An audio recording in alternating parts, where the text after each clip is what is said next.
mitra budaya Sunda panjenengan sadayana, ayeuna urang caturkeun kaayaan di Leuweung anu katelahna Leuweung Badot Singa. Eta leuweung pernahna teu pati jauh ti lembur Cikawung ngan kahalangan ku hiji pasir anu leutik. Di salah sahiji tempat di leuweung eta katempo caraang pinuh ku obor anu ngulingan puluhan tenda. Di unggal juru eta tempat katempo sababaraha urang kenil keur jaga-jaga. Marehna lengkap marawal badil masing-masing. Keur kitu torojol aya nu datang 2 urang tarumpak kuda. Reg eureun di hareupeun hiji tenda anu dipake pos utama para tentara kenil. Jrut-jrut nu tarumpak kuda tarurun tuluy laleumpang asup ka jero tenda. Si horeng eta nuduhan teh telik sandi anggota kenil pengawal Manila Edward anu meunang parentah pikeun nalungtik di wilayah kakawasaan Manir Jensen. Kadenge 2 urang kenil mere laporan ke Kapten Kuseri anu jadi pimpinana. Lapor Kapten, kuring duaan ngambe aya nu nyurigakeun di wilayah kakawasaan Manir Jensen. Cek salah saurang tina duaan anu katalana Sersan Watno. Aya nu nyurigakeun kumaha maksud si laing Sersan? Tanya Kapten Kuseri. Kuring duaan manggihan aya sababaraha urang anggota kenil anu keur nyarieun jebakan di hiji lembur. Ngan anehna eta lembur anu kaasup bakal diliwatan ku rombongan urang, jelas Sersan Watno. Iya bener-bener aneh. Bawa-bawa eta anggota kenil sebenarnya mah pemberontak anu nyusup jadi tentara Nederland. Cek Kapten Kuseri deui. Saya tan paham Kapten. Can bisa mastikeun saha marehna sebenarnya. Tapi nu jelas urang kudu hati-hati. Cek salah saurang deui anu ngaran Sersan Suharno. Nya bener. Lamun kitu dewek rek mere laporan heula ka Manir Edward. Cek Kapten Kuseri tuluy manehna indit.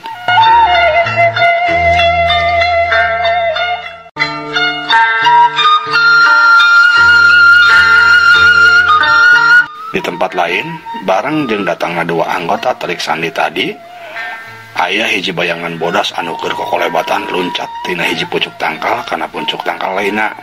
Reg eta bayangan bodas eureun dina hiji tangkal jangkung anu teu jauh ti tenda tempat reureuhna rombongan Manir Edward. Tuluy kalayang eta bayangan bodas ngaragarakeun awakna ka handap. Crek lincek taneuh, lir kapuk teu ngaluarkeun sora saeutik-eutik acan. Si horeng eta bayangan bodas teh urang Walanda anu nulungan Nyai Kembang teh anu ngaku buka ngaran Santana. Terus eta jalma ngawaskeun ka pelebah tenda. Teu lila blesat eta jalma ngablesat deui sup asup ka jero tenda anu panggedena.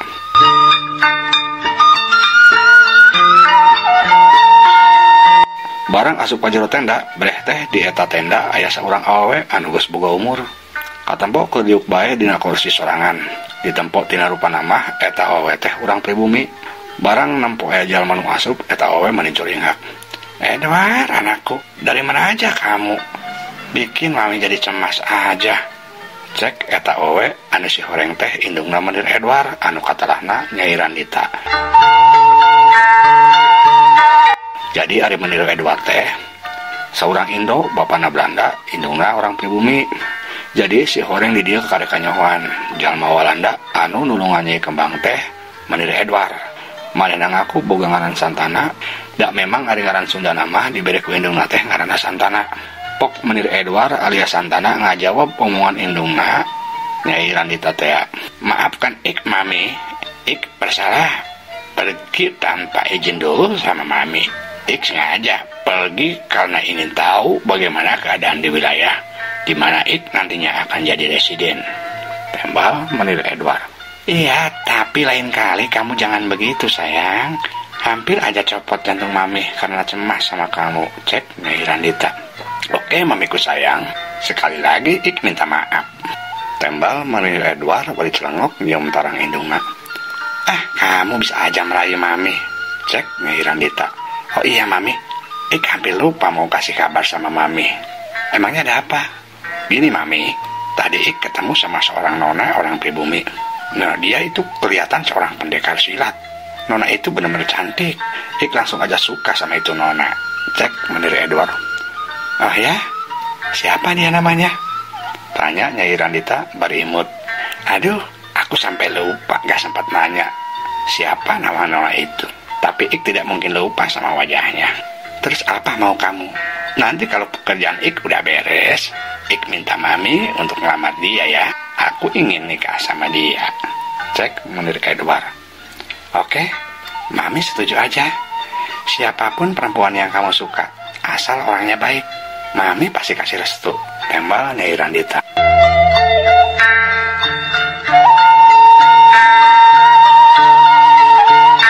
Kekitu aya seorang pengawal asup mere laporan ke Menir Edward. Maaf Tuan, di luar ada Kapten Kuseri yang minta izin ketemu sama Tuan. Cek etak pengawal. Suruh dia masuk. Menir Edward merintahkan supaya Kapten Kuseri dita asup. Baik Tuan. Tembal eta pengawal bari hormat tuluy keluar deui. Dekung silila sup Kapten Kuseri asup. Tuluy langsung mere hormat ke Menir Edward. Ada apa Kapten? Tanya Menir Edward. Begini Tuan, Sersan Watno dan Sersan Soeharno memberi laporan ke saya ada gejala tidak beres di wilayah yang akan kita lewati. Cek Kapten Kuseri memberi laporan. Tidak beres apa maksud kamu Kapten? Tanya Menir Edward. Mereka menemukan ada tentara Nederland bawahan Menir Jensen yang bikin jebakan di jalan yang bakal kita lewati. Saya rasa itu aneh sekali. Sepertinya mereka mau mensabotase kita Tuan. Cek Kapten Kuseri. Menir Edward unggut-unggutan. Oh gitu, udah tahu itu. Mungkin mereka penyusup yang menyamar. Jadi pasukan Kenil bawahan Menir Jensen. Cek Menir Edward. Jadi sangkaan maneh nama anu nyeun jebakan teh para pemberontak anu nyusup ke pasukan Kapten Soma. Anu padahal maraneh teh memang anak buah Kapten Soma, nyata Sersan Jebeh teh anu diparentah ku Kapten Soma supaya dia jebakan jang nyabotase pasukan Gagak Seta sekaligus pasukan Menir Edward. Menir Edward boga sangkaan kitu teh kulantaran sama manehna memang nyelametkeun Nyai Kembang anu pasca beneran harita make pakaian Kenil. Jadi cek pikirna Nyai Kembang teh teu sorangan nyamar jadi Kenil teh pasti aya baturna deui nyata meureun anu nyebakan teh. Kitu pikiran Menir Edward harita. Terus gimana tindakan kita Tuan? Tanya Kapten Kuseri. Tandai aja di mana mereka bikin jebakan, lalu kita putar arah. Cek Menir Edward. Siap, laksanakan Tuan. Kapten Kuseri bari hormat tuluy maena keluar deui. Cak kurang tunda heula.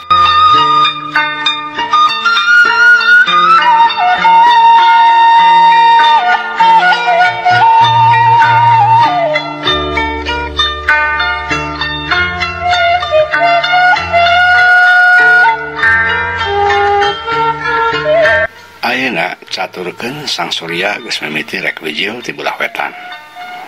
Hayaan geus katempo rai-raian caang. Sato-sato ingon-ingon sebangsana ngembeh hayam jeung nu sejenna geus kadengereang patembalan. Dina kaayaan kitu, para anggota tentara Kenil anak buah Kapten Soma katempo keur baris di lapangan hareupeun markas. Ari Kapten Soma katempo langtung di hareupeun maranehna mimpin pasukan. Laporan. Cek Kapten Soma kadenge mere komando. Tuluy katempo Letnan Damar, Letnan Dastim, Sersan Sambas jeung Sersan Jubeh lalumpatan ka hareup rek mere laporan. Sanggeus aya di hareupeun Kapten Soma, kabehna baris sajajar. Lapor, pasukan 1 sudah siap melaksanakan tugas.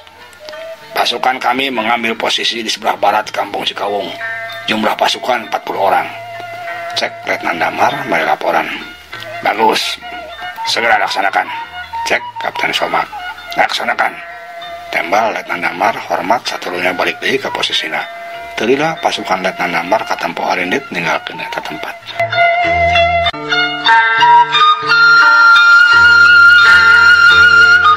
Kapten Soma tuluy ngalih ka Letnan Dastim. Letnan Dastim buru-buru maju melaporan. Lapor, pasukan 2 dengan jumlah pasukan 30 orang siap menjemput rombongan Menir Edward. Cek Letnan Dastim melaporan. Segera laksanakan.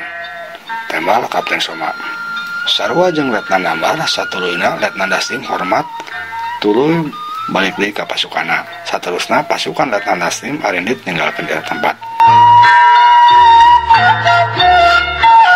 Sanggeus Letnan Dastim anu mere laporan dituluykeun ku Sersan Jubeh. Terus Sersan Sambas sanggeus mere laporan kabehanana ninggalkeun eta tempat mawa pasukan masing-masing. Tentara Kenil anu masih kene aya di tempat eta tinggal sababaraha urang deui anu langsung di bawah perintah Kapten Soma.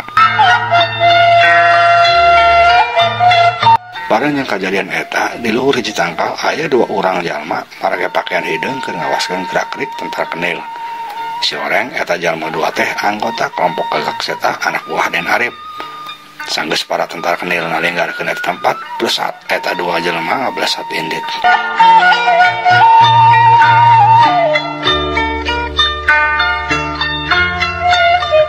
Ari Kapten Soma sorangan tuluy indit nepungan Menir Jensen anu aya di jero rohangan. Breh teh Menir Jensen karek tos mandi pisan masih keneh dia anduk. Nampo Kapten Soma masuk, Menir Jensen kata Seuri, "Gimana Kapten? Apakah semua pasukan sudah siap sesuai rencana?" Tanya Menir Jensen. "Sudah Tuan, semua pasukan sudah berangkat ke posisi masing-masing," tembal Kapten Soma. Well. Kerja yang bagus. Ik sangat suka itu," cek Menir Jensen. "Terima kasih Tuan. Sekarang saya tinggal menunggu perintah Tuan selanjutnya," cek Kapten Soma. "Oke Kapten, tunggu sebentar. Ik mau ganti baju dulu," cek Menir Jensen. Cek urang tunda heula.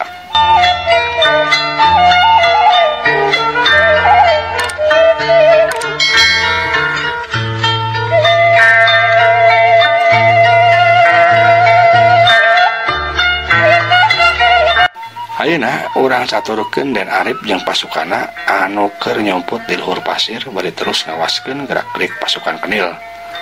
Toroyol 2 anak buahna anu ku Den Arip dititah jadi mata-mata datang mere laporan. "Lapor Panglima, sim kuring 2an geus hasil ngundang informasi. Ayeuna pasukan Kenil tos mulai gerak nyebar dibagi 3 kelompok," cek salah saurang anak buahna. "Halus, siling nyaho ka mana bae gerakan maranehna?" tanya Den Arip. "Nuka kuping sareng katinggal ku kuring 2an anu sapasukan rek indit ngajemput rombongan Menir Edward. Nu pasukan kedua anu tadi nyariin jebakan. Tugas pasukan eta sigana jaga-jaga sing aya serangan di pasukan urang. Ari pasukan nu katilu mah kuring 2an teu meunang informasi. Teu apal maranehna gerakanana," cek anu hijina. Ulang Den Arip katempong ulang mikir. Terila main apok ngomong deui. Lamun kitu urang kudu ngarubah siasat, cek Den Arip. Ayeuna gerawan heula Darma Haji jeung Kartasinga ka dieu, parentah Den Arip. Tetalangke salah saurang di antara manehna indit rek ngageruan 2 jalma anu disebutkeun ku Den Arip tadi. Tekung sila marehna geus datang deui diiringkeun ku 2 urang jalma. "Siap aya pikir senaon Panglima?" tanya jalma anu karek datang anu katelah Darma Haji. "Kieu Darma Haji, oge silaing Kartasinga. Ayeuna dewek meunang beja anyar ngeunaan gerakan pasukan Kenil anak buah Kapten Soma. Kukituna kapaksa urang kudu ngarubah siasat," cek Den Arip. "Siap Panglima, sim kuring sareng-rengan nurutkeun bae kana perintah Panglima," cek Kartasinga. "Syukur. Ayeuna kaula boga rencana anyar. Darma Haji jeung pasukanna anu satadina boga tugas sareng rombongan Menir Edward sakaligus mancing pasukan Kenil supaya ngudag ka babakan Loa dirubah posisi. Pasukan Darma Haji ayeuna tugasna bertahan di babakan Loa. Sedengkeun maneh Kartasinga ku kaula diberi tugas kudu nyusup ka markas Kapten Soma tuluy curug bangunana. Eta markas pasti dina kaayaan kosong lantaran aya salah hiji pasukan anu samar gerakanna. Ari kaula rek mawa anak buah 10 urang rek langsung nyerang rombongan Menir Edward. Kumaha Karti?" cek Den Arip. "Katos Panglima, sim kuring sareng anak buah siap melaksanakan tugas," tembal Darma Haji. "Kuring ge siap Panglima, sadaya perintah Panglima bakal dilaksanakeun," cek Kartasinga. "Syukur ari kitu mah, mulai ayeuna pisan mareh 2an kudu mulai gerak," cek Den Arip. "Siap Panglima." 2ana bareng ngomong siap, saturuna kabehana indit ninggalkeun eta tempat. Cak urang tunda heula.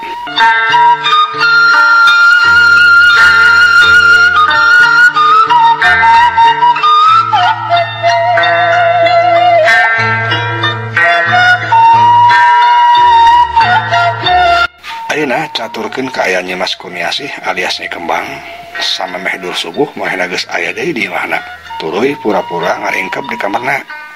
Ari Mak Warni karek pisan rengse salat subuh terus indit ka dapur bari muka-mukakeun jendela. Nyai, hudang Nyai, geus beurang," cek Mak Warni ngagerowan Nyimas Kurniasih. "Kah, mohon emak," tembal Nyimas Kurniasih tuluy-tuluy tina anggona saterusna nyampeurkeun ka indungan nu geus aya di dapur. "Geus salat encan Nyai?" tanya Mak Warni. "Atos emak," tembal Nyimas Kurniasih. Nya atas syukur, cek Mak Warni. Ari abah atas mulih mak, cek Nyimas Kurniasih nanyakeun Basulan bapana. Puguh acan nyai, emas apa beting teu bisa sare, ingat bek kasih abah. Sieun bisi si abah kumaonan di jalan. Tembal Mak Warni. Insya Allah mau layanan naon emak, ulah seuting emutan. Paling ge aya pamangan di jalana si abah teh, cek Nyimas Kurniasih. Ya mudah-mudahan bae ulah aya naon, tapi ieu hate emak ti penting mula asa sebelakan bae nyai, cek Mak Warni.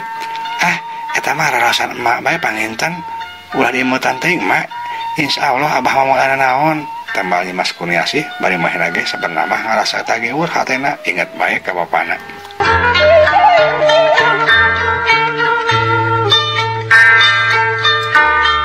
Keur kitu trong kadenge sorakan trong ditihtirkeun mere bewara ka jalma-jalma lembur supaya geuwat karumpul di alun-alun. Kadenge kitu Nyimas Kurniasih jeung indungna pada ngarahuh. Tuh geus tah karumpul nyai, sok atuh geuwat sasara heula, cek Mak Warni. Mohon emak, tembal Nyimas Kurniasih. Satuluyna Nyimas Kurniasih jeung Mak Warni bareng nyararap sanggeus rengse. Mak Warni buru ka kamar rek disalin baju, teu lila kaluar deui. Geuwat nyai bisa jadi matak. Rek barang teu inditna, tanya Mak Warni. Mak tipain bae nya, ke abdi mah nyusul hoyong kacai heula, cek Nyimas Kurniasih. Nya atuh kumaha karep, kadenya ulah heula teuing, cek Mak Warni bari tuluy indit. Mohon mak, tembal Nyimas Kurniasih. Sanggeus indungna indit, Nyimas Kurniasih buru-buru asup deui ka kamarna. Rap make pakaian jawara deui. Satuluna Nyimas Kurniasih kaluar tina jendela. Blesat ngablesat les teka tempo deui. Cag urang tunda heula.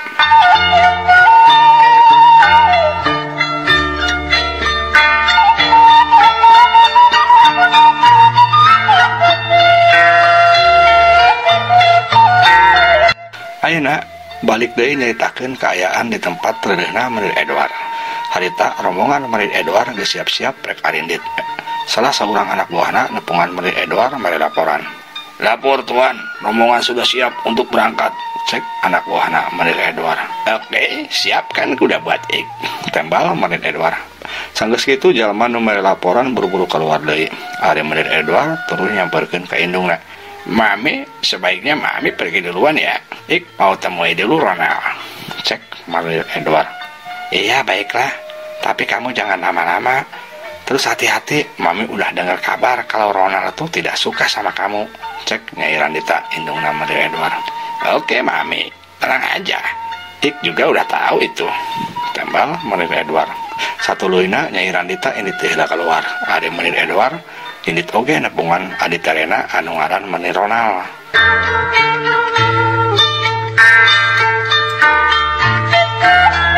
Jadi ari Menir Ronald teh adina Menir Edward sabapa misa indung. Engke kacaritakeun dina jejer carita anu baris kapedar. Menir Ronald teh musuh dalam selimut Menir Edward kulantaran main hayang rebut posisi jabatana. Sadus salian ti Menir Ronald, Menir Edward bogaeun keneh adi awewe ngaranna Nonih Lia. Tapi ari Nonih Lia mah masih sarua adi taregeh leuwih deukeut hubunganna ka Menir Edward.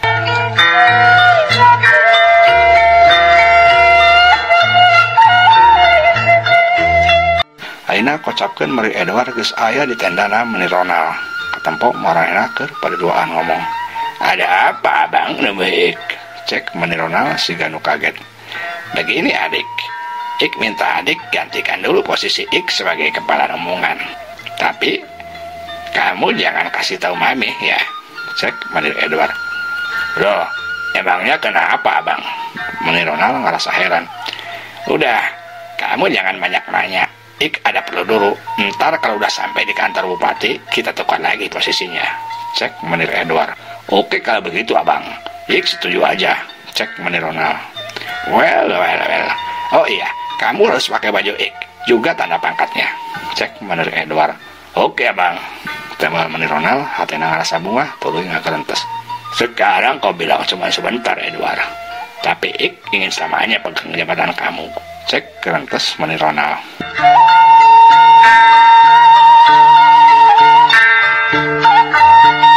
Satuluyna Menir Edward indit di tempat eta. Ari Menir Ronald nyamperkeun salah seorang anak buahna anu ngaran Gopes. Sini kamu, cek Meni Ronald ngageruan anak buahna. Siap tuan, ada perintah apa? Tembal si Gopes. Kamu orang harus ikuti Edward kemana dia pergi. Kalau ada kesempatan, kamu harus bunuh dia. Cek Meni Ronald kadenge rada harewosan. Siap tuan, tembal si Gopes. Satulunya si Gopes indit terbencepan rak nuturkeun Menir Edward. Ari Menir Edward sorangan geus aya di tendana deui, tuluy buru-buru ngaganti baju make pakaian jawara. Ini kesempatan ik untuk temui lagi itu si nona cantik. Cek kementas Menir Edward tuluy keluar. Sanggeus aya di luar pesat main lompat. Teu jauh di tempat eta si Gopes anu meunang tugas teu Menir Ronald keur katem pangawaskeun. Sanggeus Menir Edward indit tuluy si Gopes ge ngabalasat ngudag.